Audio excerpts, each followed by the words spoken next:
therein. It is the Sabbath of the Lord in all your dwellings. See, now that's the weekly Sabbath. That's still good, and it belongs to the Lord. It's not the Jews. That's what he said here. 6 days shall work be done, but the seventh day is the Sabbath of rest and holy convocation. You shall do no work there. It is the Sabbath of, not the Jews, of the Lord. Now, we're not here for that one. We're here for one of the annual Sabbaths, which he get into starting at verse 4. Go ahead.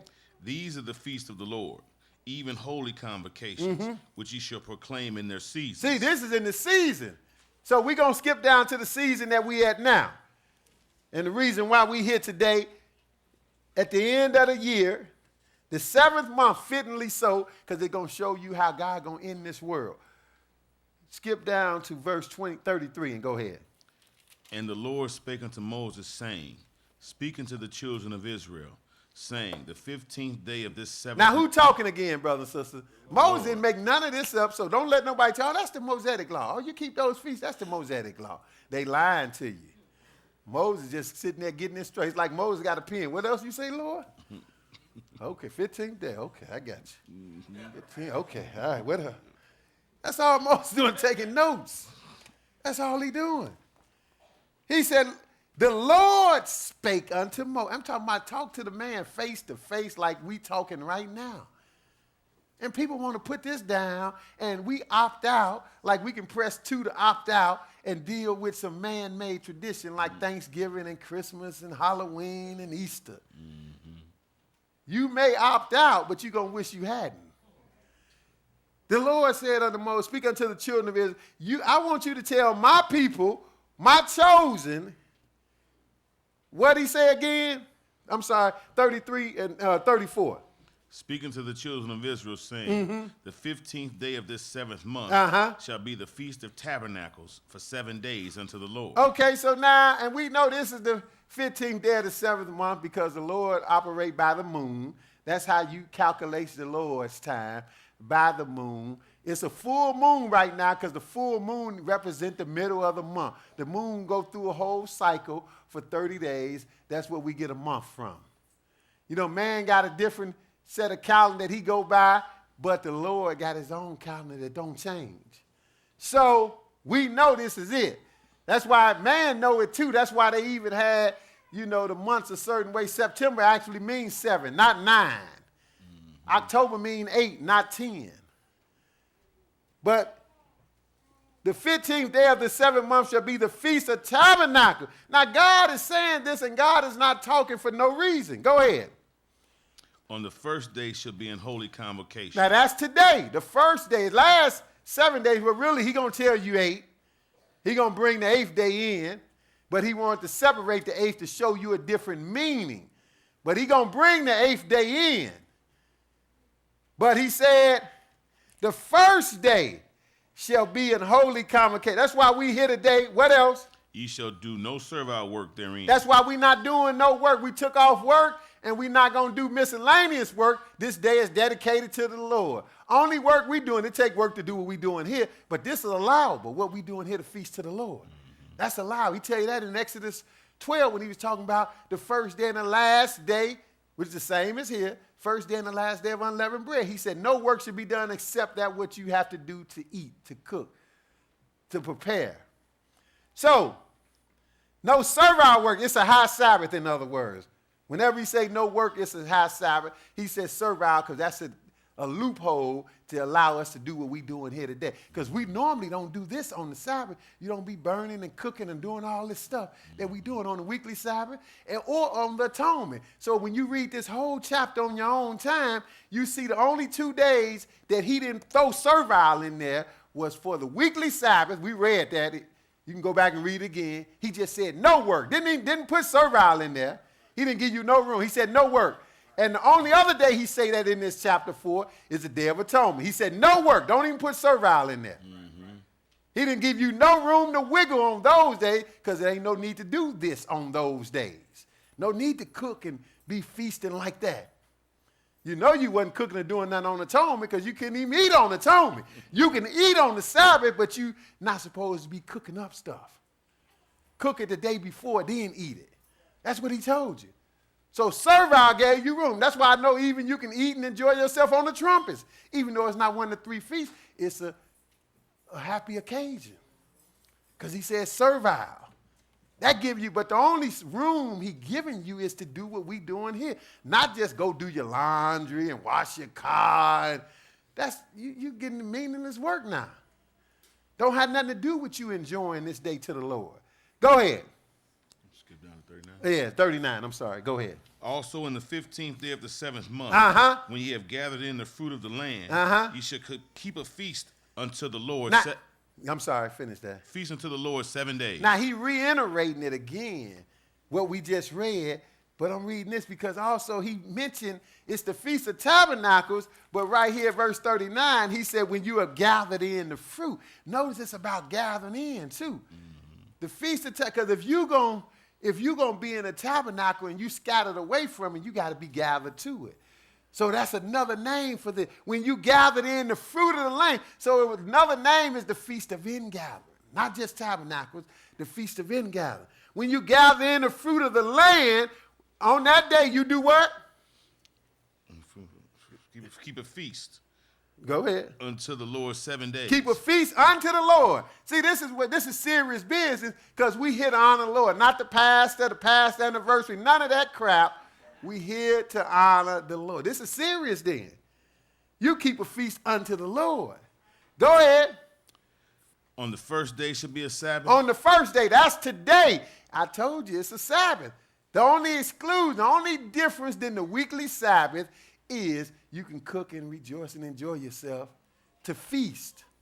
That's the only difference. But it's a Sabbath, so you're not doing no miscellaneous work. You're not going to your job. You're not doing nothing. Now, some people say, well, I couldn't get off. Well, you need to work that out. You can work it out. Seek the Lord and pray to the Lord. The Lord can help you out of that. Because this is his will. He said, on the first day shall be a Sabbath. And what else? And on the 8th day shall be a Sabbath. Oh, and on the 8th day. I told you it end up going to 8. End up going to 8. Now, go to John 7, to the New Testament, because people say, oh, that was back then. That was for the Jews. But once Christ came, oh, it all changed. Glory to God. Look, didn't nothing change. The Bible said Jesus sang yesterday, today, and forever. The Bible said, I'm the Lord, and I change not. Did nothing change when Christ came? Even Christ himself, if you're going to be like him, he observed the Feast of Tabernacles. John 7:1. Even he observed the Feast of Tabernacles going to Jerusalem when he knew they was trying to kill him. He had to be a little sneaky about it, but he still observed it. 7:1. Go ahead. After these things, Jesus walked in Galilee, for he would not walk in Jewry, because the Jews sought to kill him. See, he knew they was trying to kill him. Go ahead. Now the Jews' Feast of Tabernacles was at hand. See, now it's even in the Bible. It called it the Jews' Feast of Tabernacles because this is how it became associated, brothers and sisters. But we know deep down it actually is the Lord's, right? We read it when the Lord gave Moses, or the Jews didn't make it up.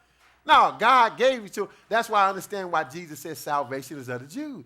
God showed it all to Israel. So, yeah, it became synonymous with the Jews, but we know who it belonged to, in other words. Now, the Jews' Feast of Tabernacles was at hand. Skip to verse 10 and read it.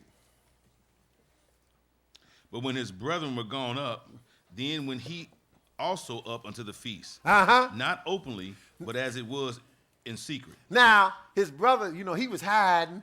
He was trying to duck from some people trying to kill him, like we just read. So his brothers was trying to tell him, oh, man, why you hide now? Go on up. They was kind of mocking him because he, if somebody trying to hide from something. So they mocking him a little bit, but he was, look, it's not my time. So I'm not just going to go up in the open. I know they trying to kill me, but they thought it was funny. But he told them a little something, then he let them go on about their business, and he went up in secret. He still went to the Feast of Tabernacles in Jerusalem. Even though normally, at this point, he wasn't going to Jewry or Jerusalem because he knew that's where the headquarters is, and they really wanted him dead. That shows you how Jesus died. The people killed him. They wanted to kill him here. So he went up to the feast, not openly, but as it was in secret. When he got there, what did he do? Verse 14. Now about the midst of the feast, Jesus went up into the temple and taught. Now, about the midst of the feast, he went in the temple. See, once he got there, he knew they weren't going to do nothing to him in front of all those people. So he went in the temple and started teaching. But Jesus is not only at the feast, he is teaching in the temple on this feast day. That shows you he's with this. Skip over to verse 37. It didn't, he just showed up. No, he is partaking in it. 37. Go ahead. In the last day, that great day of the feast, Jesus stood and cried, saying, if any man thirst, let him come unto me and drink. So he went all the way to the end, to the last day, and that's that 8th day. That's the last day, because that has a great meaning, even stepping it beyond the first 7 days. It has a great meaning, but it's the last day of the Feast of Tabernacles. That last day, that shows you Jesus was there partaking in it. Acts 18 right quick. So I like to read these things in the New Testament, because people that say they believe in the New Testament or New Testament Christians, they have thought to do away with this in favor of something that man has made up. Acts 18, and here's Paul. And Paul believed in Jesus, but his belief in Jesus didn't make him think the holy days in the Bible was nailed to the cross. 18 and 18, go ahead. And Paul, after this, tarried there yet a good while, and then took his leave of the brethren and sailed thence into Syria, and with him Priscilla and Aquila. See, he traveling around again. Go ahead. Having shorn his head in Centuria, for he had a vow. And he came to Ephesus and left them there. But he himself entered into the synagogue and reasoned with the Jews. See, the Jews, that shows you the Jews had synagogues all over the place, the Israelites. So they had one in Ephesus. So he went there and started reasoning with them, because a lot of them didn't understand the new covenant yet. So he started reasoning with them. And it wasn't that Paul was just on the new covenant and didn't think you had to do nothing in the Old Testament. Paul reasoned with them out of the scriptures, but then he told them something else. They wanted him to stay, and what happened? When they desired him to tarry longer time with them, he consented not. Now, he wouldn't stay with them. Go ahead. But bade them farewell, saying, I must by all means keep this feast that cometh in Jerusalem. Oh, just like Jesus did. He said, I must by all means keep this feast that cometh in Jerusalem. See, because that's where it's supposed to be kept. We just doing the best we can do, which is okay. Nothing wrong with, under the circumstances, with us doing it here and being reminded of what it's about in the position we in, because we still obeying God to the best of our ability.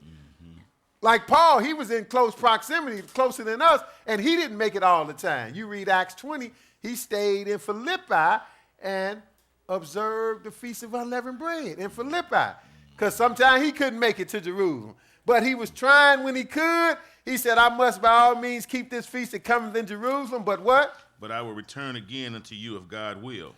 And he sailed from Ephesus. So now Paul didn't think the feast was done away with, because why is he saying that? This is Paul. This is the New Testament. So don't tell me that the New Testament done away with God's holy feast in the Old Testament. What God said is good forever. Go to Deuteronomy 16. Go back and see why Paul said he must by all means keep this feast that comes in Jerusalem. I know some brothers say, well, you can't keep it outside Jerusalem. Y'all in error. You can't read that. Now, if we was over here killing some animals, trying to do some sacrifices, I know we'd be out of line, because that's supposed to be done at Jerusalem. But that's why the Lord calls that to cease. He calls that to cease in Daniel 9 when he got sacrificed, because he knew we was going to be messed up, out of pocket. So the sacrifice and the oblation has ceased. But the days, hey, we can still do that. Nothing wrong with it. 16, Deuteronomy 16 and verse 13. Deuteronomy 16 and verse 13. Go ahead, my brother. Thou shalt observe the Feast of Tabernacles 7 days. See, notice he keeps saying 7 days, but he already took it to the 8th day, because he's showing you a distinction between completion and then something new. 7 completed, and then that 8th day take you to a brand new thing. 6 days thou should observe. 7 days, thou shalt observe the Feast of Tabernacles. Go ahead. after that thou hast gathered in thy corn and thy wine. After you gathered in, because it's the feast of ingathering too. Go ahead. And thou shalt rejoice in thy feast. See, you shall rejoice in your feast. That's why we're here to do a little rejoicing in spite of what we got going on the regular. On a regular basis, whatever situation we got going on, hey, we leave all that to the side and we're going to rejoice because that's going to be there when you get back to it. And this is more important because this is pointing to the time when all your trouble is going to be over with.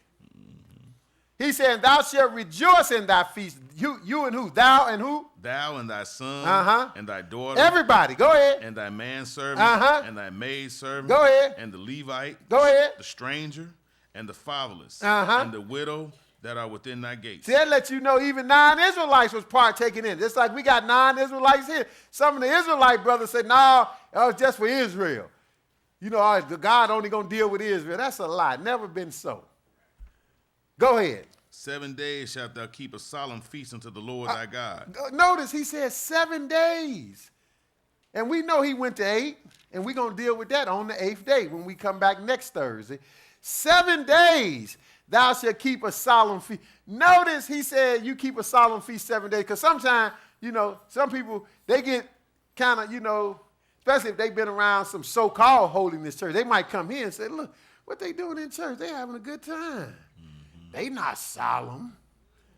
Look, if he telling you it's a feast, and he tell you you could drink wine and even drink strong drink, that's letting you know how you can observe this solemn occasion. But what's solemn is the occasion, brothers and sisters. In other words, this is not just some party somebody throwing. This is not like, you know, I say, well, look, I'm going to have a birthday party. Look, there's nothing solemn about that. You can come have a good time. But there's nothing that special about that. You're not honoring nothing so important. But what's solemn is that this is a feast to the Lord God. That's what's solemn. But that don't mean you just sitting still and not moving. Oh, it's solemn. Oh, it's solemn. Nah, it's a solemn occasion. This is not a pastor's car wash or a pastor's anniversary. That junk not solemn. That's man-made garbage. This is to honor the creator of heaven and earth, and it's showing you what he's doing for you and then how he going to gather his people. So that's why I noticed, even the whole feast, now you know they was partying, drinking, and having a good time, but it was for a solemn reason. That's what you have to understand. 7 days thou shalt keep a solemn feast unto the Lord thy God. Where? In the place which the Lord shall choose. That's why Paul was trying to get to Jerusalem. Go ahead. Because the Lord thy God shall bless thee in all thine increase, and in all thine works of thine hands. Therefore thou shalt surely rejoice. Thou shalt surely rejoice. See, but you read the 14th chapter, you see what Solomon could get. Because I even had some brothers in the truth. They kind of got offended. They come over here. We playing cards on the feast. I can't believe they playing cards on the holy day. Look, I want to say, you drinking wine. What's this? Yeah. You drinking wine and even drinking strong drink. What's playing the little cards? But the occasion is solemn. That's what it is. It's a solemn. We here to honor a solemn occasion. It's not no junk that we here for. Yeah. That's what we took time out of our busy schedule for. So look, he said, you gonna have, because we can read where he said on these feasts you can drink and eat what you want to. What's solemn about eating a whole bunch of meat? I'm talking about what's really holy about that. No, it's the occasion. So he said, the Lord gonna bless you in your increase and all the works of your hand. Therefore thou shalt surely rejoice. This is the time the Lord tell you, I want you to honor me. I want you to have a good time in honor of me for my goodness that I'm doing for you. Be thankful for what I'm doing. Verse 16.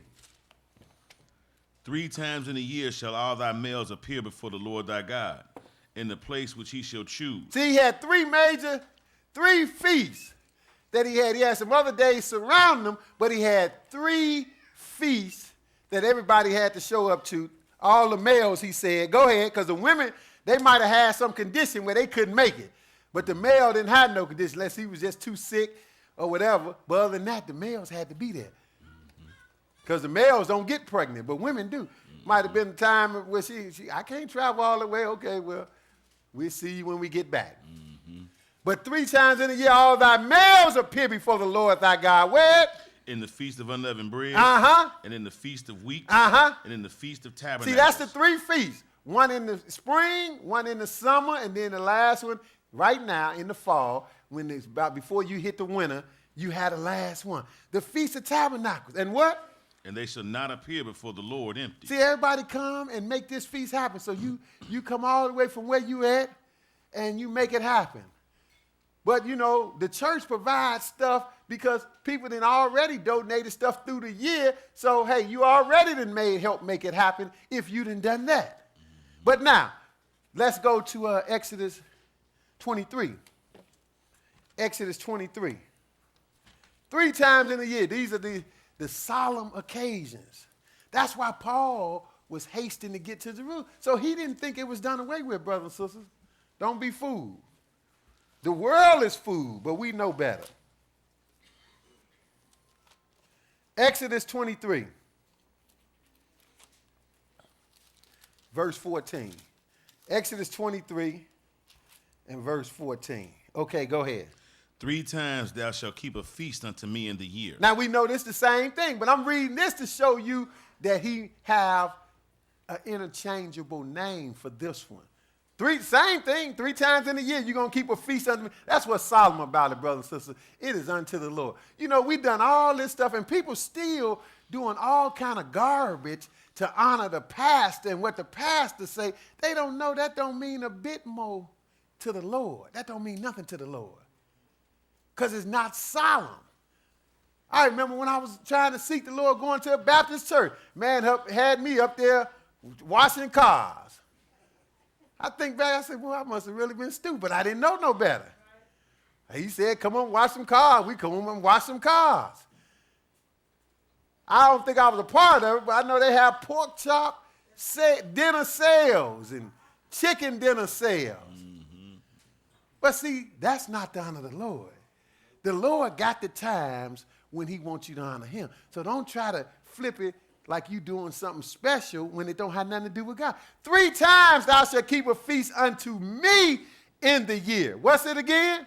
Thou shalt keep the feast of unleavened bread. That starts with the Passover in the spring, the first one. That's going to be the next one we keep after this one when it roll back around. Go ahead. Thou shalt eat unleavened bread 7 days. That's right. Go ahead. As I commanded thee, in the time appointed of the month Abib. Go ahead. For in it thou camest out from Egypt. And none shall appear before me empty. Just like in Deuteronomy. Go ahead. And the feast of harvest. That's the next one, better known as Pentecost, or Deuteronomy 16 just told us the Feast of Weeks. Same thing. You only got 3. Feast of harvest, because they all was centered around agriculture. Go ahead. The first fruits of thy labors, which thou hast sown in the field. That's the first fruits of your labors. That's the beginning. But now this last one is what? And the feast of ingathering. Oh, that's the last fruit. That's the ingathering at the end. But the other name that we called it, that we've been reading all along, is tabernacles. This is tabernacle. I told you it had 2 names. It's the feast of ingathering. That's why he kept saying, when you gathered in your fruit. This the ingathering, though, because the Lord going to do this at the end. This feast is pointing exactly to what the Lord do at the end of time. That's why we was reading in Jeremiah, and he said he going to gather Israel from wherever they at, return them from their captivity. And he said in the latter times, you're going to see it. You're going to consider it. So now, what he say here? He said, read that verse again. At the end of it, he said, in the feast of ingathering, which is what? Which is in the end of the year. Which is in the end of the year. Really, it's the 7th month. So the year still got 5 more months to go, but he say it's at the end because after that, you know, you go into the winter. Even in Israel, they had winter. They had snow. So the Lord wasn't telling everybody to go somewhere in the middle of a bunch of snow. He wasn't telling them to do that. Go ahead. When thou hast gathered in thy labors out of the field. See, you done gathered in the last gathering. Now you're going to rejoice, and then you can settle in for winter. Now, you know, with all this modern technology, you know, Israel be partying year-round. It'd be 40 below zero. Yeah, I'm having to get together. But see, that's fine, but it's not solemn. You have something in December, that's okay. Don't try to make it about God, though. Somebody invite me over. If I feel like going out in the cold in December, I would go out to a little get-together, but I know it's not solemn. I know it's not nothing important. If I feel like not going because it's too cold out, I stay at home, which most of the time I do. But now, let's go to Deuteronomy 30, and we're going to try to wrap it up. That's why people stop inviting me. They say, he ain't coming. He ain't coming. I guess I am getting old. I go home, start looking around. I'm about to go to bed. Deuteronomy 30. I let my son and them do that. He went to Philadelphia, working all day, still went somewhere that evening. I woke him up at 6 o'clock. He got up. I'm like, well, you good. I can't do that no more. No.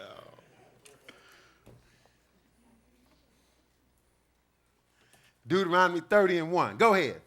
And it shall come to pass when all these things are come upon thee, the blessing and the curse, which I have set before thee, and thou shalt call them to mind among all the nations whither the Lord thy God hath driven thee. See, the Lord told the whole story before Israel went into slavery and got cursed.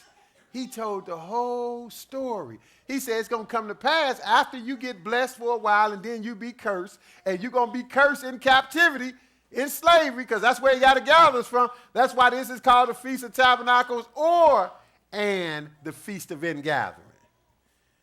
So he already told you after the blessing and the curse, and that shows you how awesome God is, brothers and sisters. He done scattered Israel all over the world. You done lost sight of who you are. That's devastating. You don't even know who you are, and God said, that's okay, I'm going to remind you because I got it written in the book. I'm going to bring it back to you. He ain't got to do no earth-shattering thing. He ain't got to come down there and say, hey, you black people, you know who y'all are? It's in the book already. And all you got to do, point to the book, and you start to wake up. He said, it shall come to pass all this will come upon you, the blessing and the curse, which I have set before you. He set it out back then. He laid it out. Thou shalt call them to mind where among all the nations. You're going to start to wake up where you at in slavery. Among all the nations, whither the Lord thy God have driven thee. See, the God drove us here. You can't blame the white man. You can't blame the Edomite. You can't blame the Arabs. You can't blame nobody. God made it happen. Get your act together with God. Go ahead. And shalt return unto the Lord thy God, and shall obey his voice according to all that I command thee this day. That's your calling card. Start to obey the Lord. That's why we here today, because we obeying what the Lord commanded back in that day, right? That's right. That's why we took off and dropped everything. The world keep on moving. Pretty soon they're going to catch up with us. Matter of fact, if enough people start doing it, they're going to take notice. They're probably going to be a little upset because, we giving people another day off. They don't need no more time off. That's like Pharaoh got mad at Israel. I'm like, look, now I'm going to make you work without the straw. Go make me some more brick. But eventually, when enough people start doing it, see, people, they kind of trying to ignore it like it's going to go away. Look, this is not going to go away because what the title is going to happen. God's chosen, going to get gathered at all costs, no matter what. So we are to return, obey the Lord's words. That's what we're doing. That's why we have church. The older people in here didn't grow up going to church on Saturday, the majority. Look, but that's what we do because that's what was commanded. And we here today because that's what's commanded. You obey his voice according to all that I command thee this day. You and who? Thou and thy children with all thy heart and with all thy soul. And then what's the Lord going to do? Go ahead. That then the Lord thy God will turn thy captivity. Oh, you still in captivity, brother. How you going to not know you a slave? That really, you a bad slave. You don't even know you a slave. Everybody treats you like a slave, too. Then you get mad. Why they treat me like that? You don't know who you are. So the Lord got to gather you from captivity. That's why we still here. We supposed to got released from slavery, but we still ain't went home. That's how you really get released from slavery. That's why when they released, had the emancipation and proclamation, all of that, the slave didn't have nowhere to go and nothing to do. Right. So the Gentile just said, okay, well, I know you're free, but you ain't got nothing to do. You want to come work for me? Right. It was the same thing. So that's where sharecropping and all that come in at. And you still was enslaved. Because now he just fake you out. He said, well, yeah, I'm going to pay you. But he wasn't paying you nothing. So you were still enslaved. Matter of fact, sometimes he said, well, you know, you worked all year, but you ain't really, you know, I had to take care of you. So you owe me a few dollars. But I'm going to let you slide. Get back to work. So slavery never ended.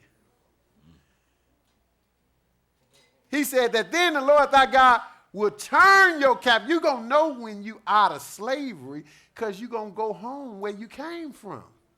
That then the Lord thy God will turn thy captivity and do what? And will have compassion upon thee. And will return and gather thee from all the nations whither the Lord thy God has scattered thee. So he's going to gather you from all the nations. That's amazing. You scattered all over the world, and the Lord know every one of them. Well, obviously, he know where every one of us is at because he said all the hair on our heads are numbered.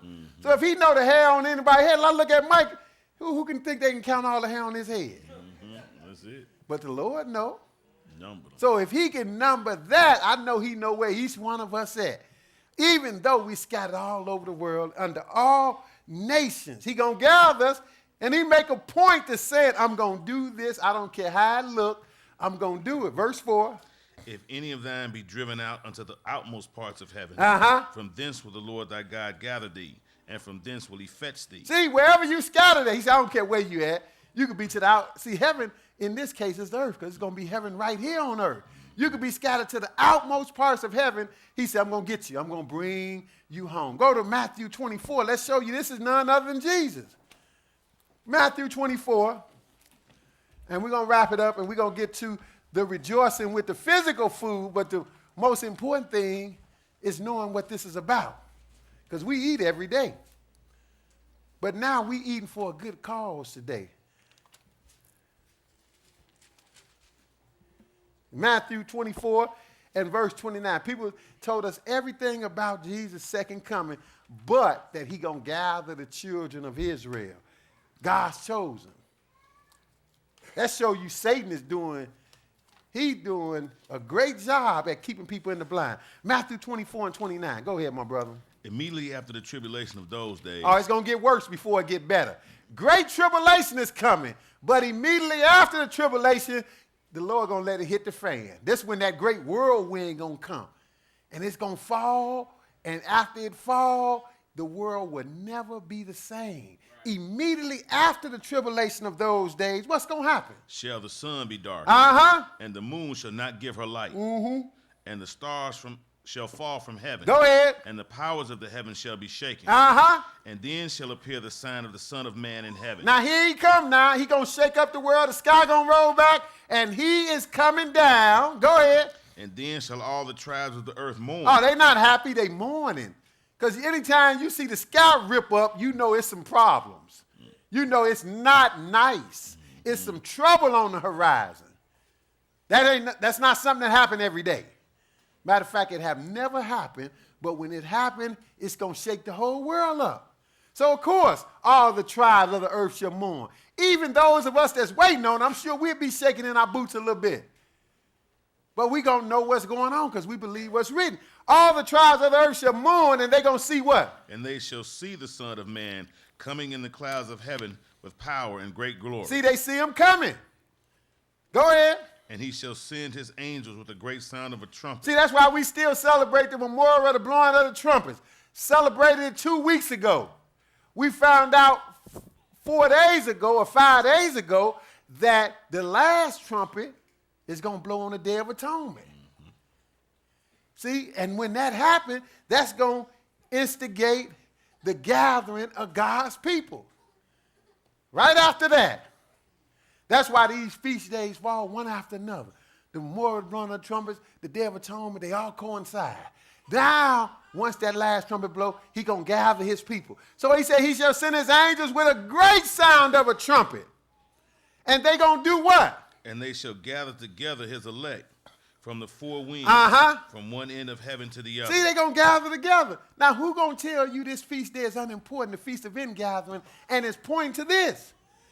God's chosen God. See, you know, some things seem kind of kind of unclear or nebulous in the New Testament, but we know what it's talking about. Just because it say elect, that don't mean that this throw Israel away and it's just general.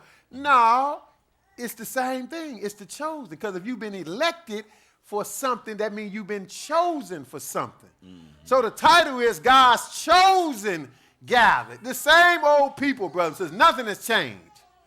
It's not a new set of people.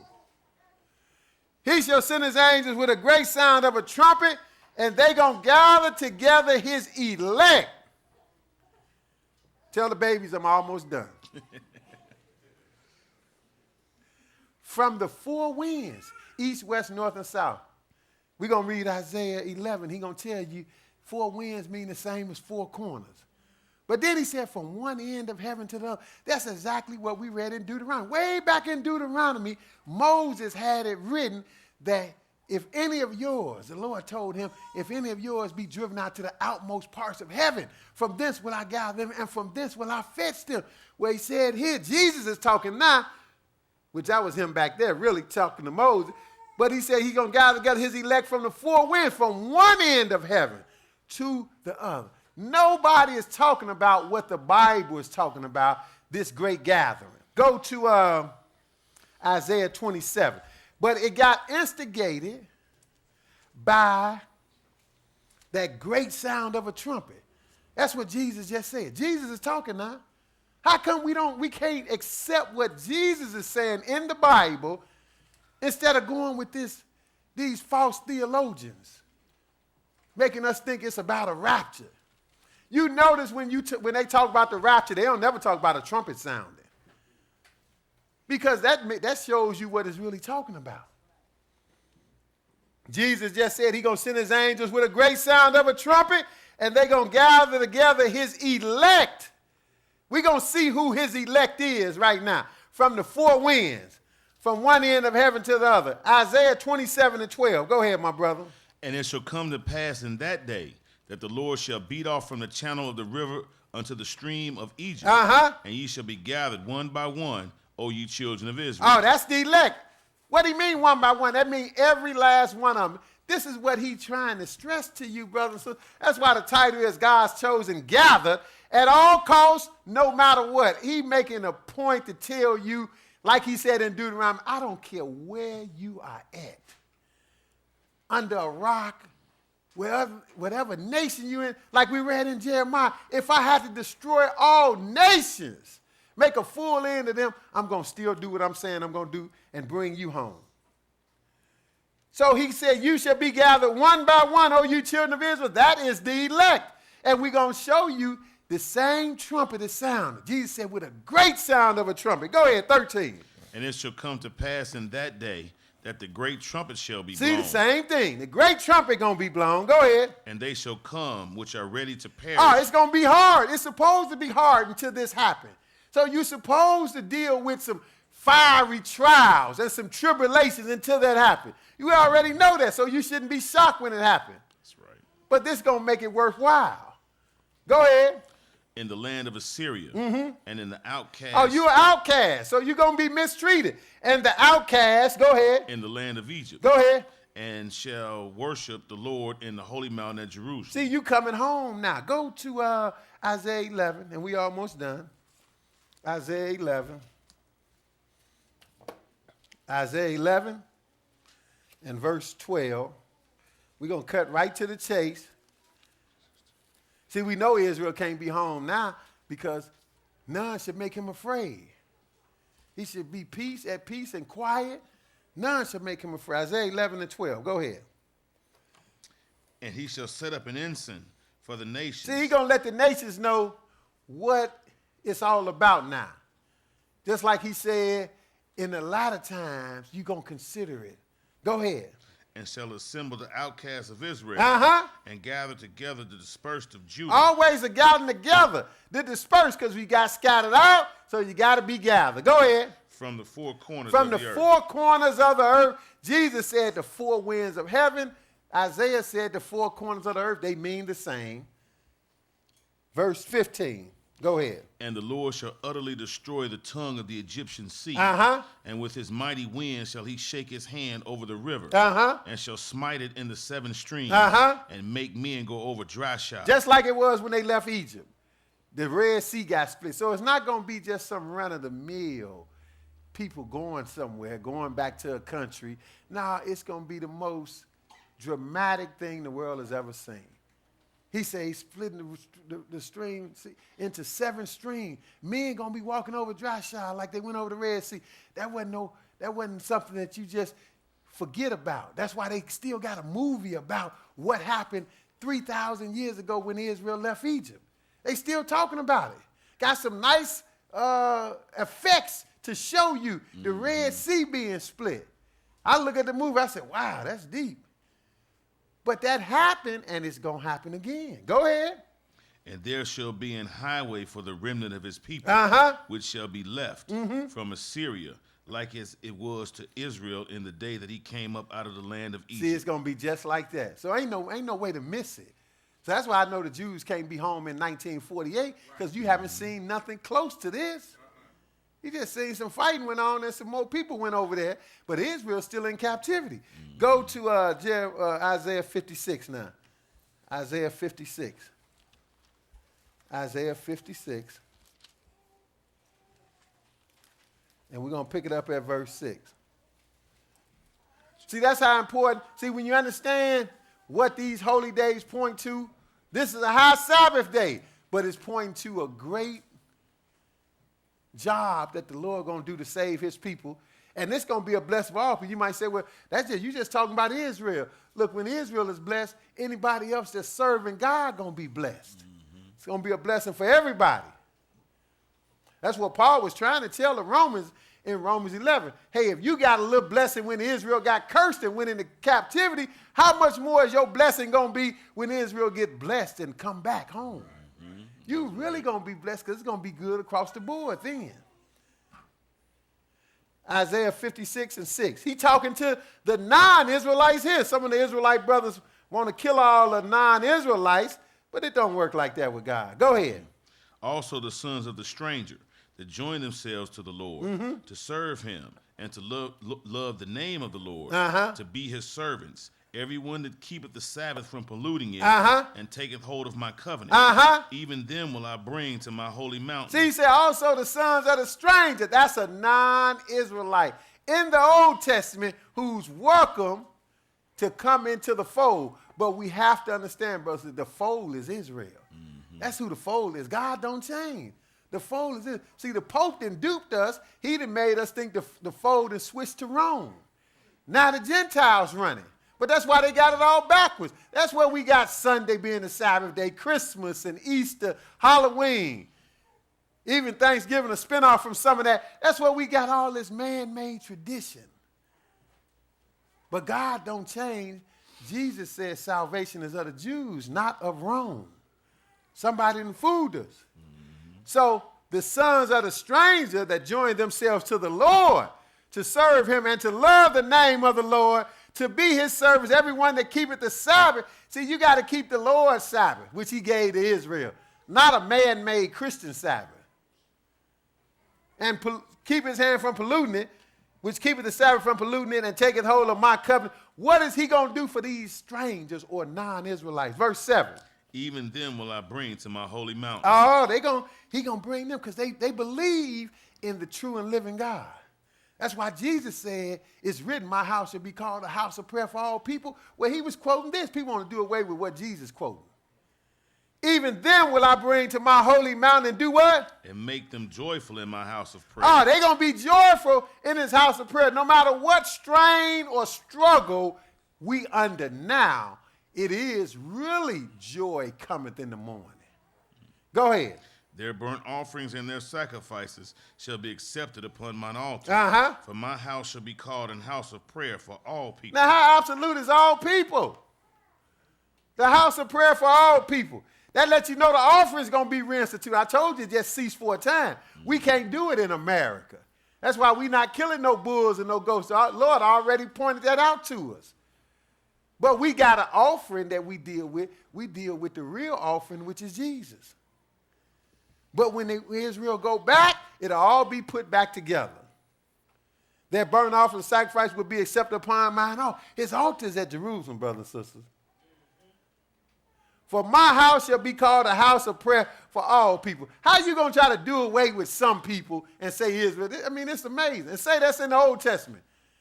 They try to write off the New Testament because it includes other people, but they didn't know, evidently, the Old Testament includes other people. No, not just other people. It sounds like all people, don't it? That's what he said, right?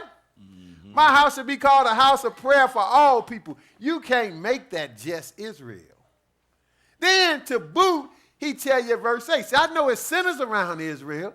Israel is the one who he coming to gather, but anybody that believe and following is going to be welcome. Verse 8. The Lord God which gathereth the outcasts of Israel saith. Okay, that's first and foremost. This feast is called the Feast of Ingathering because it's pointing to God's chosen gathered, being gathered. And it's not going, nothing is going to stop this, brothers and sisters. But not only is Israel, he said, the Lord God which gathered the outcasts of Israel said, what did he say? Yet will I gather others to him, besides those that are gathered. Oh, he got some more other than Israel. Like Jesus said in John 10, other sheep I have. See, it's so much stuff, we can't read it all. Mm-hmm. So it's other people going to be there as well. But they done latched on to Israel. Jeremiah 31. Jeremiah 31. Jeremiah 31 and verse 7. Jeremiah 31 and verse 7. See, so when we read in the beginning where he said, don't be thinking strange concerning the fiery trial, which is a trial, you like some strange thing. See, we can deal with the fiery trial because we got something to look forward to and rejoice about. Just like we're going to rejoice today, even though our present situation is not that good. We're going to rejoice today. Jeremiah 31 and 7. Even though none of this that we're reading about has happened, but I believe, I go further and believe, I know it's going to happen. 31 and 7. Go ahead. For thus saith the Lord, sing with gladness for Jacob, and shout among the chief of the nations. See, that's what he's telling all nations to do this, because we just saw it's going to be a plus and a benefit for all nations, right? So it's not excluding nobody, is it? So those that's wise from other nations, they won't be trying to do away with Israel and put some fake Jews in their place. They going to know the real Israel is in captivity, those God's chosen, and he going to gather them no matter what, at all costs. And it's something to sing about. For thus said the Lord. Matter of fact, I don't know, we ain't talked to the choir. They going to sing the feast song. Y'all didn't plan that? They can sing? Okay. Because we're going to sing like he said then. So y'all can start coming up so we can wrap this up.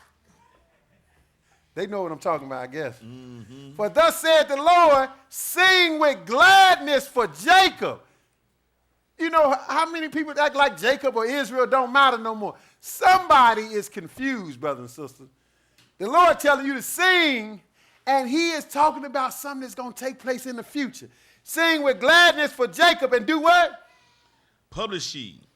Start at 7 again, I'm sorry. Oh, for thus saith the Lord, sing with gladness for Jacob, and shout among the chief of the nations. And shout among the chief of the nations. Don't matter where you at. Go ahead. Publish ye. Praise Put ye. it out there. Go ahead. And say, O Lord, save thy people. That means they're not saved yet when he's saying at this point, right? Mm-hmm. They in need to be saved, though. They in slavery. But you should be hoping for this. You should be no matter who you are, you should be wanting this, because this is going to be a blessing for you and your family. Publish ye, praise ye, and say, O Lord, save thy people. The who? The remnant of Israel. The who? The remnant of Israel. That don't change. It's the biggest thing about to happen, and you got all these so-called Christian churches who really not like Christ. That's they went on a whole nother, they got a whole nother book besides this one. Because they sure don't believe what's in this one. Go ahead. Behold, verse 8. I will bring them from the north country. Oh, this is what he gonna do. This is how he gonna save them. You scattered out, you in need to be gathered. He is the one to do it. I will save them from I will bring them from the north country. Go ahead. And gather them from the coast of the earth. And gather them from the coast of the earth. Go ahead. And with them the blind. And the lame. Go ahead. The woman with child. And her that travaileth with child. Go ahead. Together a great company shall return thither. A great company. God gonna do this, brothers and sisters. How come people don't believe what's in the Bible? That's why everybody going about their business. And this day is pointing to the time when God wrapped the world up and finished it. Go ahead, verse 9. And they shall come with weeping. It's going to be weeping and what else? And with supplication will I lead them. I will cause them to walk by the rivers of waters in a straight way. Go ahead. Wherein they shall not stumble. For I am a father to Israel. And Ephraim is my firstborn. See, the Lord, he don't change, do he? Go ahead, 10. Hear the word of the Lord, O ye nations, and declare it in the isles afar off. Declare it in the isles afar off. Go ahead. And say, he that scattered Israel will gather him. Oh, who scattered Israel? The Lord. You can't blame man. Brothers, we talk, oh, see the white man this way. I get so sick of people trying to get a white man too much credit. He couldn't do nothing to Israel unless the Lord did. The Lord said you was going to be scattered for disobedience. So he said, put it out there to the nations. Say, he that scattereth Israel will do what? Will gather him. Gather him and do what? And keep him as a shepherd doth his flock. Not only he going to gather him, he going to keep him like a shepherd doth his flock. Go ahead, 11. For the Lord hath redeemed Jacob and ransomed him from the hand of him that was stronger than he. That's right. That's what we in need of now. Somebody's hand been stronger than ours. Go ahead.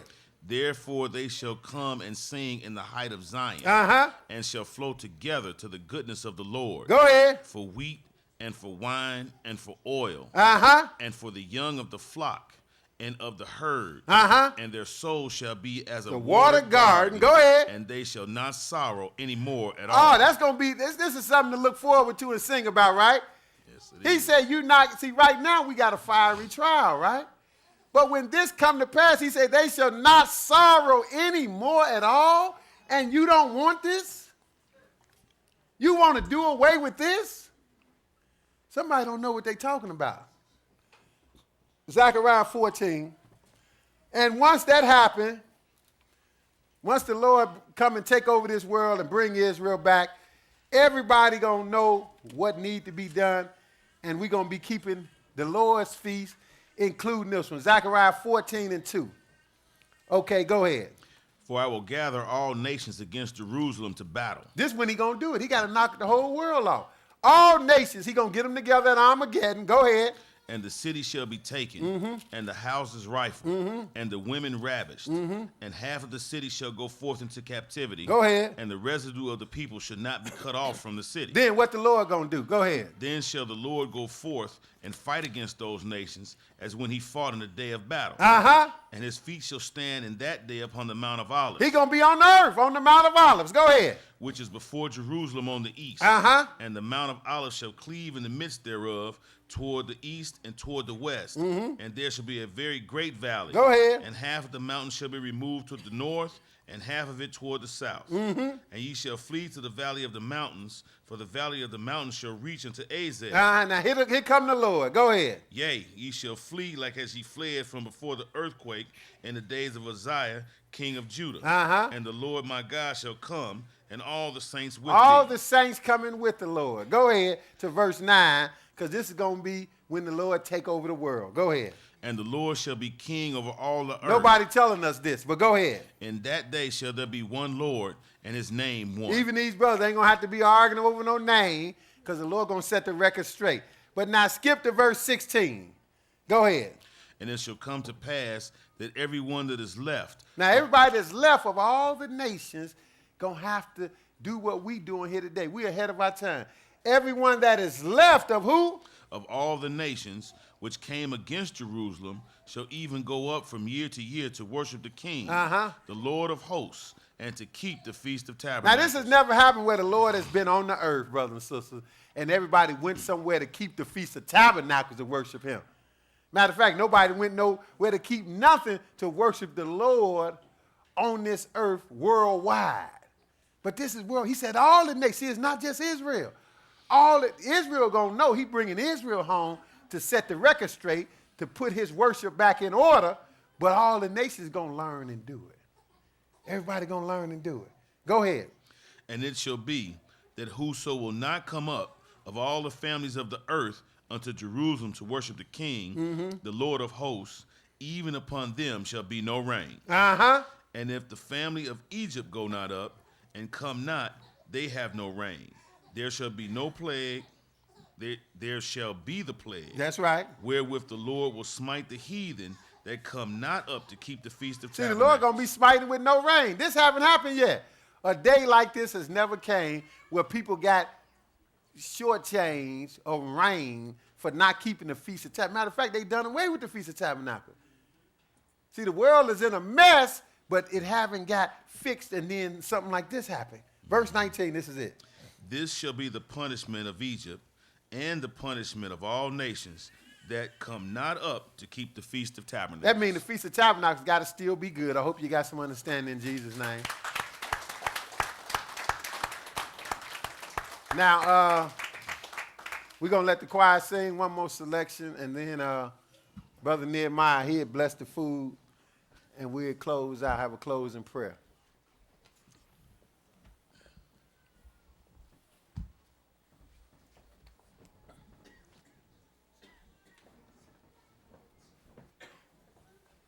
Praise the Lord. Praise God.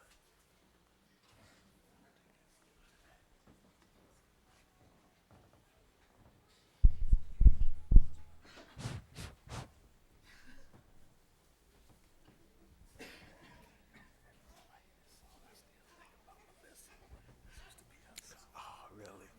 Yeah, it's crazy.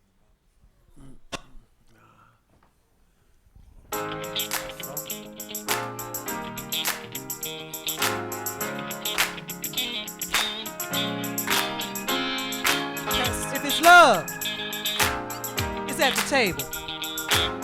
If it's peace, Come on now. it's at the table. Come on. Come on in, where the table is spread, and the feast of the Lord is going on. Come on in, where the table is spread, and the feast of the Lord is going on. Come on in, where the table is spread, and the feast of the Lord is going on. Come on in, where the table is spread, and the feast of the Lord is going on.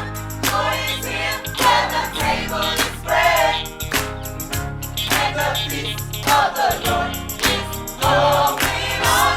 For it's here where the table is spread, and the feast of the Lord is going on. Sink it in before your body. Come on now.